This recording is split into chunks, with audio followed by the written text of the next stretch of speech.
નમસ્કાર દર્શક મિત્રો, ટીવી18 ન્યૂઝમાં આપનું સ્વાગત છે। ટીવી18 ન્યૂઝ ગુજરાતની પળે પળની ખબર ધરાવતી ગુજરાતી ન્યૂઝ ચેનલ છે। હવે જોઈએ મુખ્ય સમાચાર। અમદાવાદ ગ્રામના અસલાલી પોલીસ સ્ટેશનમાં નોંધાયેલ સીએનજી રિક્ષા ચોરીના વણઉકેલ્યા ગુનાને ઉકેલી કાઢ્યો હતો,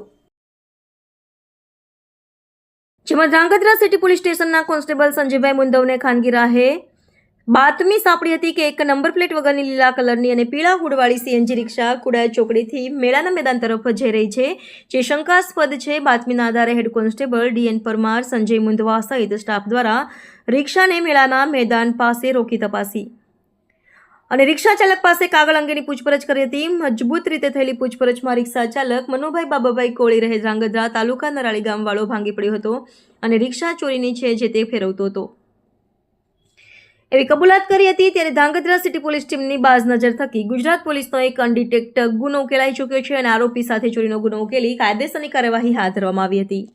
reporter Naina Joshi, TV eighteen news Gujarati, Dhrangadhra.